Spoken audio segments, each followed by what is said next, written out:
Who would win, him or you? If he gave me kids, they might cause me a little trouble. But would you lose? Yeah, I'd win.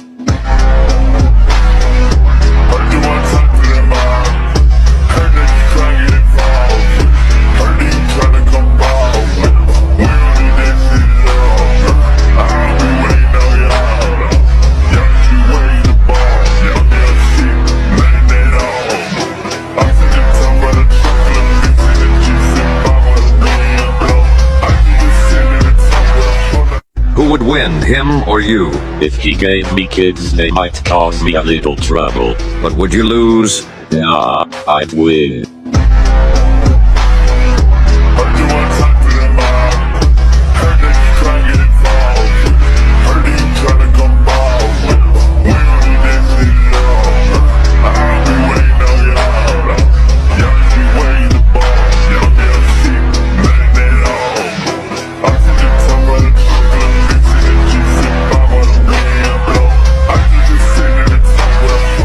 As the farmer, Kashimo, was collecting his daily harvest, he heard an unknown voice that exclaimed, "Is that a farmer, Gyat, I see?"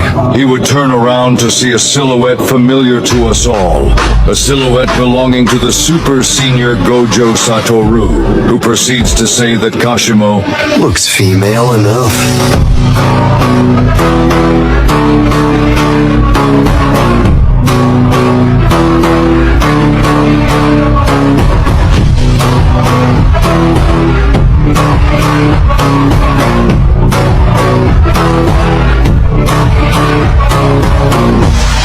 As the antibiotic moves into the body to kill its enemy, the bacteria knew it was almost time to take action. However, it can't do this without creating resistance. Then, the antibiotic asks the bacteria, are you strong because you are bacteria? Or are you bacteria because you are strong? Before the bacteria uses domain transmission and the curse technique, conjugation, transformation, transduction, the pathogen questions the bacteria, can you still eliminate the antibiotic? The bacteria replied, if I didn't have beta-lactams, I might have a little trouble. Would you lose? No, I'd win.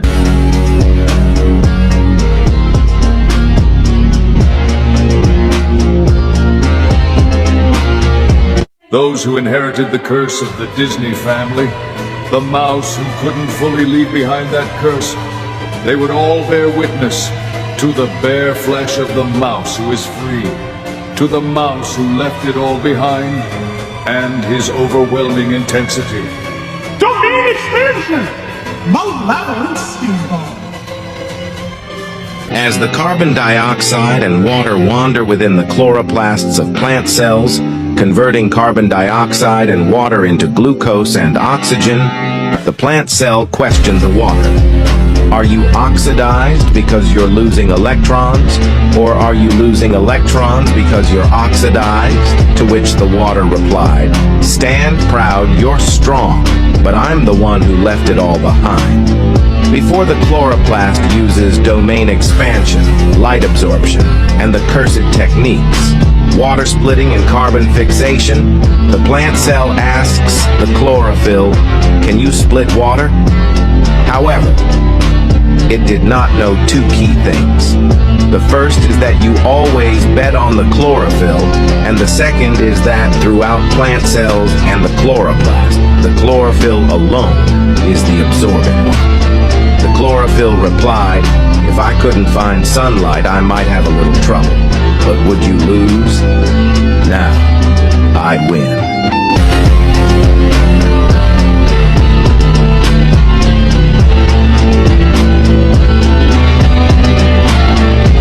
When God created the oceans, he asked his favorite iceberg, out of all the boats and ships man will create, who would win, them or you? Then the iceberg replied, well, if they were to set sail their domain Titanic ship, it might cause me a little trouble. But would you lose? Nah, I'd win. While the iceberg was resting in the oceans, the Titanic, mankind's biggest ship ever created, and the iceberg's one true worthy opponent, released its ultimate technique. Godspeed. malevolent, mighty crash. This powerful attack began charging at the iceberg's path. But luckily, for God's favorite iceberg, it already learned domain-cursed icy armor and pierced mankind's strongest ship with its powerful defensive attack.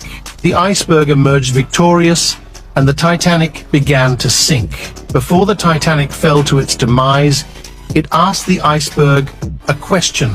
Are you the strongest because you're the iceberg, or are you the iceberg because you're the strongest?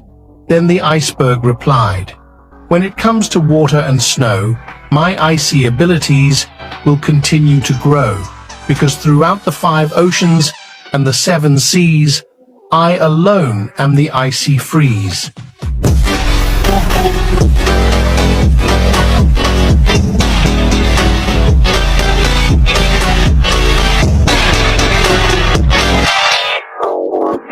The asteroid was on its way to hitting Earth.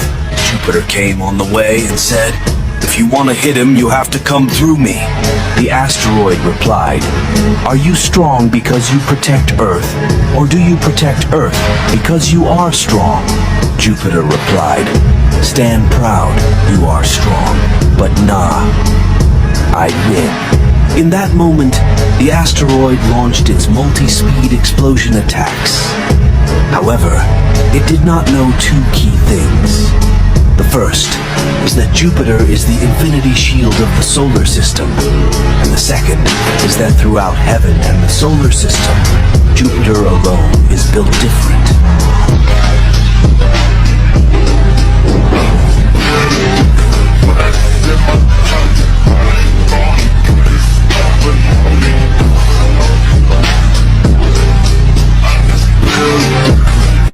Out of all the sperm I just released, who would win? Them or you? Well, if they were to go straight for the egg, they might cause me a little trouble. But would you lose? Nah, I'd win. While the sperm was on his way to the uterus, woman opened her domain, the immune system, and cells from woman's body started slaughtering millions of sperm cells. Luckily for man's favorite sperm, it learned domain amplification and nullified the immune system's sure hit effect. After a hard-fought battle, the sperm finally entered the egg. The egg asked the sperm, "Are you the strongest because you're the first sperm here, or are you the first sperm here because you are the strongest?" The sperm replied, "When it comes to conception, we are the exception, because throughout ejaculation and impregnation, I alone am the born one."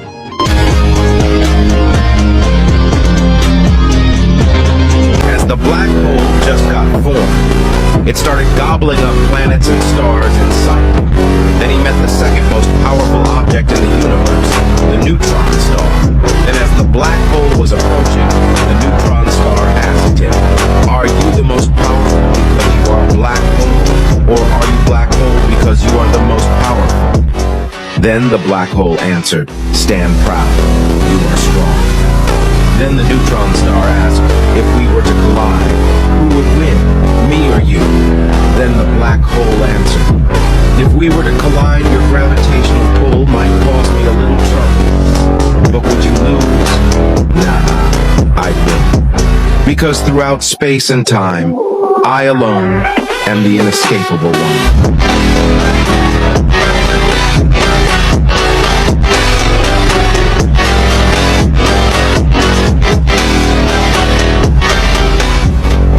The student got up from his desk in defiance. The teacher asked him, "Are you failing this class because you are disrespectful?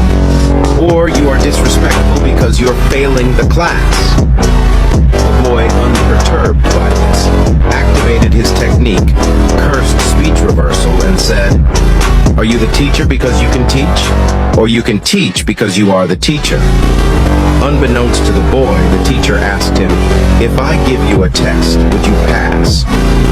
The student answered, "If the test required too much equations, it might cause me a little trouble. But would you fail?" "Nah, I'd pass. Because throughout elementary and high school, I alone am the brilliant one."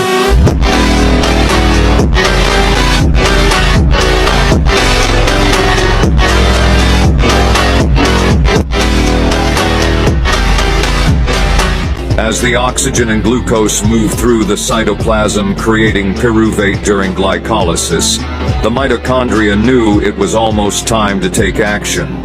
But it could not do this without the citric acid cycle and electron transport chain.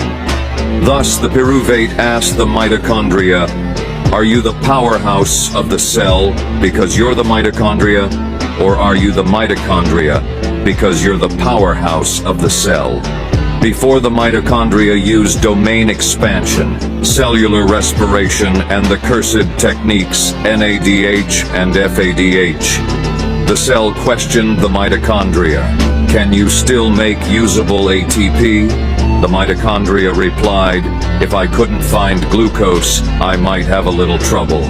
But would you lose?" "Nah, I'd win."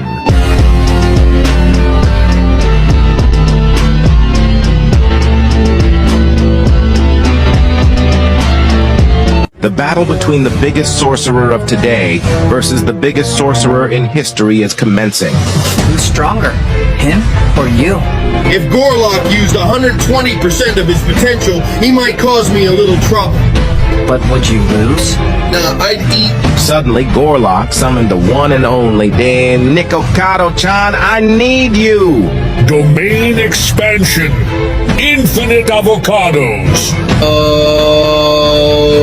You did well, Queso. Stand proud, you are strong. Wait, what's this? Reversed eat technique? Exactly! Hollow waffle! As the integrator got out his pen and began solving the problem, he asked the function, "Are you zero because we're integrating along a closed contour? Or are we integrating along a closed contour because you're zero?" The function then replied, "Stand proud, you are strong, but nah, I'd win." For unbeknownst to the integrator, the function was not analytic and has a singularity within the contour. In that moment, the function could have saved itself, but it did not know two key things. The first is always bet on the integrator, and the second is that the integrator knew residue theorem.